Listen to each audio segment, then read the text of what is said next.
In our last lecture about climate change and the environment in the 17th century, I want to move a bit more broad. I want to look not just at the Ottoman Empire, but also a global crisis of the 17th century. It's not what I've termed it, but what other historians have talked about, the fact that actually throughout the 1600s, throughout the world, other than in Japan, there was actually a massive amount of political upheaval, with large amounts of rebellions, but also constant and difficult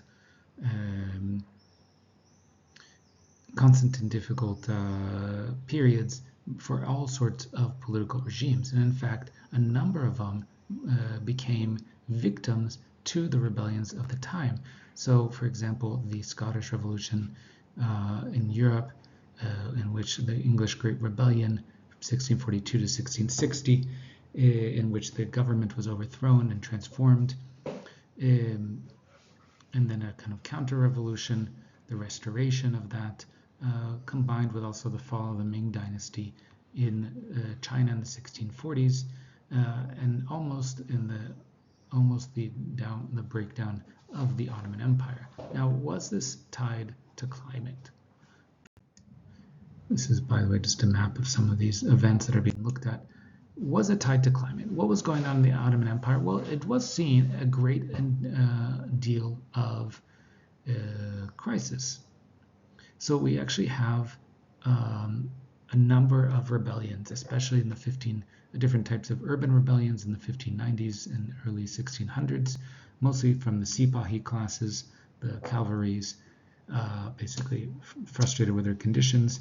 But then we also get, more importantly, a list of major depositions of sultans between 1622 and 1703, and last one 1730 really.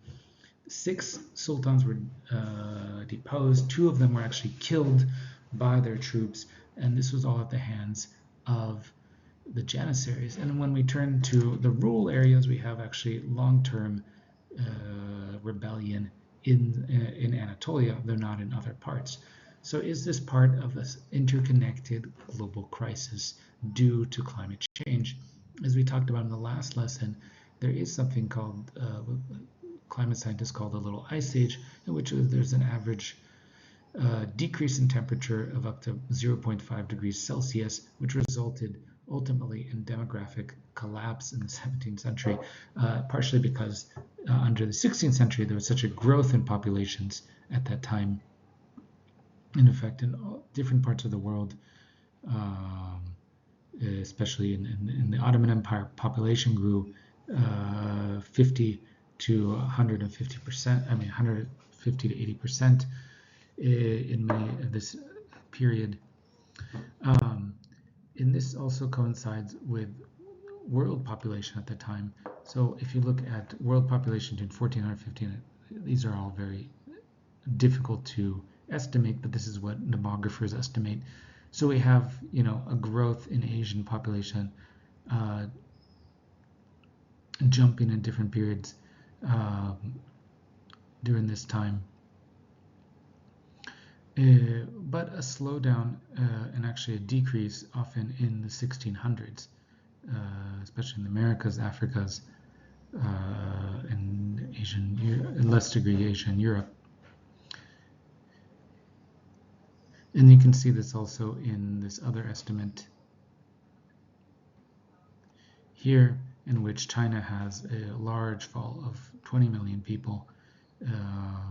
Europe has a small growth, Africa has small growth, Latin America has small growth, or significant growth, I guess. But whereas the total population doesn't go up that much in between 1600 and 1700 compared to what it would go between 1700 and 1800, or between 1500 and 1600. One of the interesting things, by the way, about the Little Ice Age is that humans were actually smaller, and this is based off of French military measurements of the heights of incoming males enlisted in the army between 1671 and 1786. 1670s, you're at the tail end of the Little Ice Age, and you can see just how small people are. This is 1 meter, 1 meter point 60 is pretty short. It's like 5'3", 5'4" is the average male. Whereas once conditions return back to normal, people are about to 1.67, so kind of 5'5" or so. So it's still much smaller than today, but there's actually a significant decrease in size during the Little Ice Age. Now, a figure named Jeffrey Parker has argued that we can kind of put this all together, and he uses a mix of climatological data, demographic data, and others to kind of think about the fact that how were all of these things tied. Often what he does is just use narrative sources at that time about how harsh the winters were, how bad the famines were, etc., whether from India or from Germany or Italy or China. And in fact, you can find at that time a lot of these depictions. Of course, these are ultimately anecdotal evidence, not clear. This is more difficult to tie directly to the climate and to its political changes, but it kind of explains why in this time of great difficulty you have moments of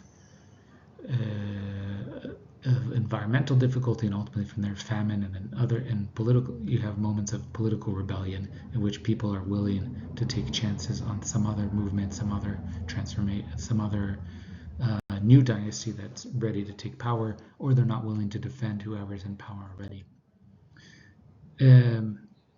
Similarly, this has started to happen in the Ottoman Empire, and I think interestingly we have a number of regicides between 1618 and 1730, and this might be part of what Jeffrey Parker called the dark synergy between climate and politics during this period. And in fact, the very first sultan that was overthrown was this figure named Genç Osman, Young Osman, or Osman II. He only ruled for 4 years, and he's called Young Osman because he came to power when he was only like 14 years old, as a sort of accident of fate. And he tried, amongst other things, to reform the empire in different ways, which partially led to his elimination by the Janissaries. But I do want to point out in this interesting story that not only was he the first person deposed, but he was also the first sultan to be killed by his troops in the palace. And it also so happened that the year or the winter before he was deposed was also one of the times that the Bosphorus froze over. So is this, for example, a coincidence, or is it just proof that there's some sort of reciprocal feedback loop between climate and politics in the period and in our period today?